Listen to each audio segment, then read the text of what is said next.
আলহামদুলিল্লাহ ভালো রাখছেন। আজকের অনুষ্ঠানটি একটু ভিন্ন, বেদনা থেকে আনন্দে। আর এই বেদনাটা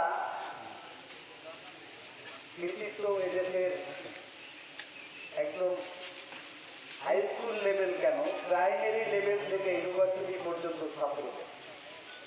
ছাত্রদের সাথে তাদের অভিভাবকদের সাথে শেষ মুহূর্তে রাজনৈতিক দল এবং জনতা।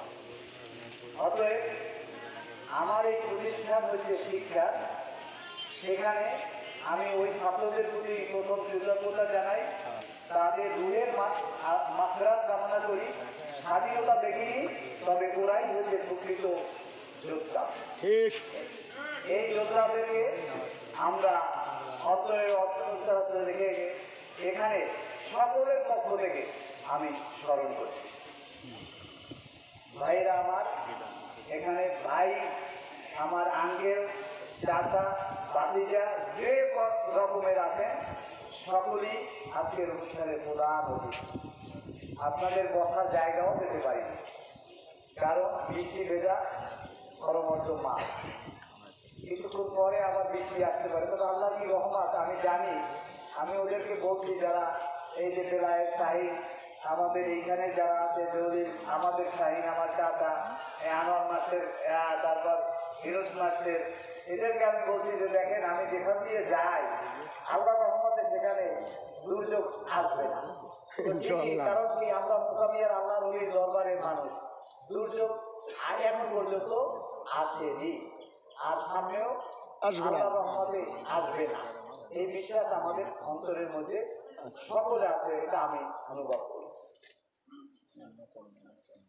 প্রিয় মোকামিয়াবাসী, আমার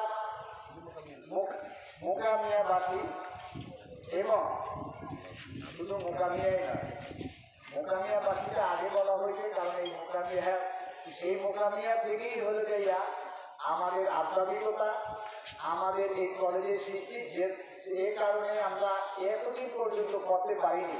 এই সুযোগটা আমার হাতে ছিল, তখন আমার বয়স ছিল অনেক কম। যখন এখানে এসানুল্লাহ মিলন, ডক্টর মঈন খান, আরও যে মন্ত্রী আসছে, তখন আমার এই বয়স হয় নাই, তখন আমার মাত্র 23 বছর বয়স। এই 23 বছর বয়সে আমি বুঝি নেই যে আমার এলাকার 10 জনকে জাগিয়ে তুলতে হবে, অথবা কিছু লোককে চাকরি বাকরি দিচ্ছি, কিন্তু যে উন্নয়নের জন্য যে ধাপটা, সেইটা আমি তখন বুঝতে পারিনি। যখন আমি বুঝতে চেষ্টা করলাম, তখন আমার বয়স কিন্তু ডাবল হয়ে গেল। তো এখন তারপরও দীর্ঘদিন একটা প্রেক্ষাপট ছিল, সেই প্রেক্ষাপটটা ছিল খুবই অন্ধকারের প্রেক্ষাপট, যেখানে কারণ আমি একটা ফ্যামিলির সাথে যুক্ত। সেই ফ্যামিলির কারণে অনেক বন্ধু বান্ধব থাকার পরেও আমি এই কলেজের জন্য আগাইতে পারি। আর এই কলেজ জায়গা জমি আমার আত্মীয় স্বজনরাই দিয়েছে, যদিও তাদেরকে সামান্য আমি অর্থ দিয়েছি, কিন্তু কিন্তু আমার বাপ দাদা, ভাই ব্রাদার এরা দিয়েছে। এই কলেজটি আমার এই দুঃসময় আমার রক্তে ভেজা টাকা দিয়ে কিন্তু এই প্রত্যেকটা ইট কেনা। কোনো ব্যক্তি বলতে পারবে না, হ্যাঁ বলতে পারবে, সেটা আমি একটু পরে বলবো আপনাদেরকে, দু একজনের কথা আমার বলতেই হবে। এজন্য আপনারা এগুলা অন্যরকম দৃষ্টিতে নেবেন না।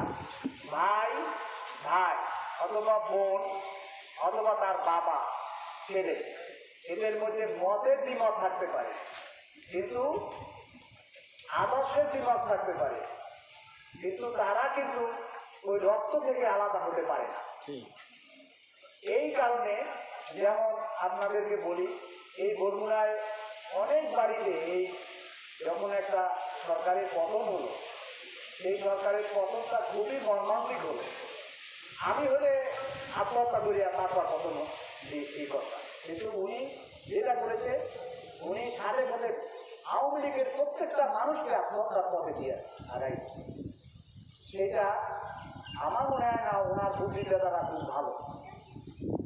যার সেটা হলো যে অন্য দলের বিষয়, কিন্তু সেই দলেরও আমি বলবুনাতে আমি যখন আসি আমি কতটা জায়গা ঘুরে আসছি, কত মানুষের হেল্প করে আসছি, শুধু সেই পিছনে আমি মঠ তিরুপুর মঠবাড়িয়া জালকাঠি হয়ে বরগুনা হয়ে সেখানে ডিসিএসপি আমার জন্য ওয়েট করছে, সেখানে কার কি দুর্দশা হয়েছে হিন্দু মুসলমান মানে সাধারণ মানুষ এবং আওয়ামী লীগ এদের সব ডাটা নিয়ে তারপর কিন্তু আমি মোকাবিলা যাচ্ছি।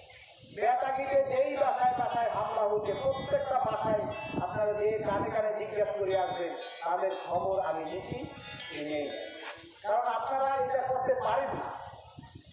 এইটা না পাকিস্তান এবং বাংলাদেশ ভাগ হইল, তারপর আমরা লুটপাটের ভক্ত হইলাম, এখন আবার চুরি ডাকাতি বাইরে গেছে, এই চুরি ডাকাতিটা থেকে আপনাদের বাড়ি ঘর পাহারা দিতে পারে প্রত্যেকে আমার ভাই।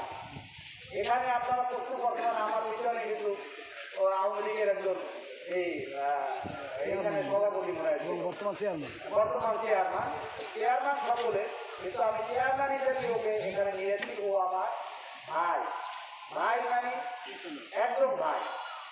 তো এই ভাইকে আমি তো পারতেছি না আঘাত করতে, ও যদি আমার ছুরি মারে রাখতে পারে কিন্তু আমি পারতেছি না।